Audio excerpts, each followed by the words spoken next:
evolution of sound.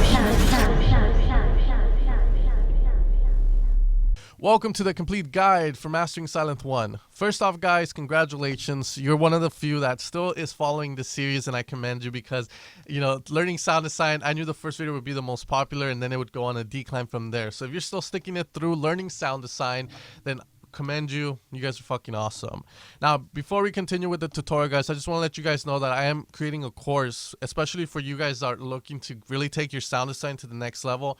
It's called Sylenth1 Secrets, and I'm going to be releasing it on Udemy probably when I finish this course, probably like a couple of days or a week after this course is finished.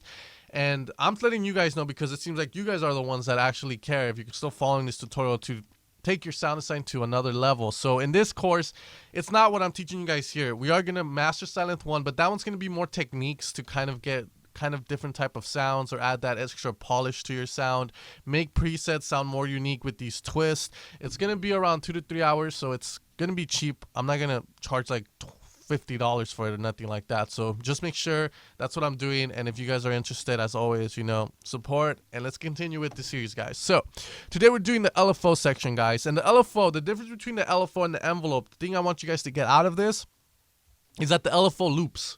It's loopable. And the LFO works in a few different ways. The first way is it has a speed to it, like the attack, but it has a speed you can change, and it's called the rate. The rate is going to be our speed, and it's usually measured by, as you guys can see, 1/4 fractions.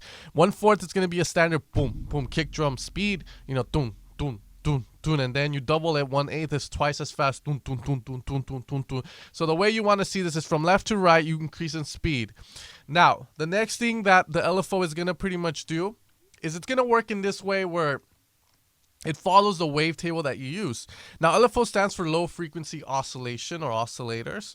And pretty much, as I told you guys, the slower you get, the slower something moves. So LFOs are pretty much going to be cool for changing parameters inside the synth. Now, there's going to be various different wavetables we can use: the sine, the saw, the ramp. What I want you to note from this tri-saw and up is the idea that whatever you see in the wavetable, that's the way the LFO is going to be shaped. Now, the speed is going to be the same no matter what. But when you look at a square wave, what do you see? We're at the very top, and then instantly we go down to the bottom, and then we're at the very bottom and instantly back to the top. Now, what I want you to look at, guys, is the slope. And the slope is where the change occurs. If the change is sudden, like it just goes straight down, then that means that the effect, whatever you're LFOing, it's going to go from minimum all the way to maximum, and that's it. And that's all it's going to do. If you have a sine where it's like, it's changing gradually, it's not instantly like that, then the sine is going to be more gradual, and it's more cool for, kind of sounds to get movement. And then we're going to have stuff like the saw where it's more like boom, straight down, gradual, then boom, straight down, gradual. And this gives you a different effect. So picking the wavetable to use for your LFO is very, very important. Obviously, the more popular ones are the sine, the saw, the square. All right, guys. Now, the thing I want you to get about the Lawrence and down is that they're more experimental. The Lawrence, again, you're going to see the way it works in the random and the sample and hold.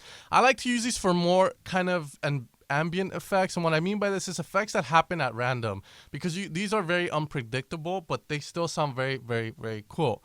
Now, let's apply LFOs and now show you guys the more cool way. Now, there are two other things I need to talk about. There's the gain, which, you want to increase, and this is going to increase pretty much with this. Let's say the black knob, we have it at 10 and we have the gain go up. This is going to control pretty much, it's going to be like the master change knob. So let's say we have this routed to cutoff A. And let's put a cutoff here, low pass, and we want to open it, so we go to the right. You can see nothing happens even though there's black knobs there until I start applying gain. And the gain is going to be pretty much like the master change knob, where it's like, okay, I have 10 set, but it's like a compressor. It's not letting anything out unless you want to. The offset, it's like moving the value that your original cutoff is at. So let's say your cutoff's at 9 o'clock and you have this LFO working, and then you're like, oh, it doesn't sound good. Then you can be like, okay, I want to move it a bit back. So you offset it. So you're pretty much just moving this, and then the effect is taking its toll. So that's going to be it for those parameters. And then the free just makes it so the rate is measured in hertz, and it's a little bit better when you're doing effects like that you want to hear every little change, not the because if you don't have Freon,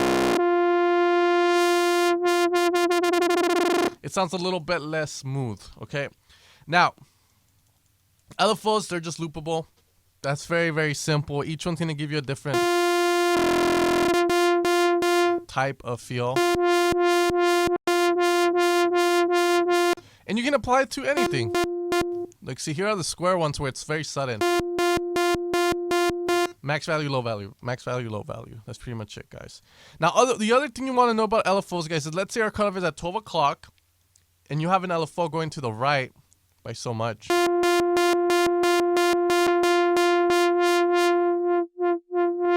Sometimes it might go to the back, so it might do like this, like so just be careful with that. Anyways, guys, that's going to be the LFO section. Very, very simple. I think applying this to techniques, like you can apply it to the pitch, cutoff, and stuff.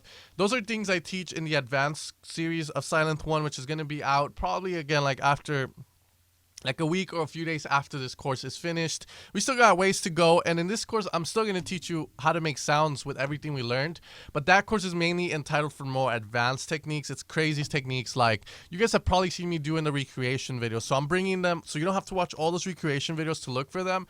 I'm bringing them all into one package, and that's going to be for you guys. So anyways, guys, thanks for tuning in. I'll see you guys next time. Take care and have an amazing day. Peace out.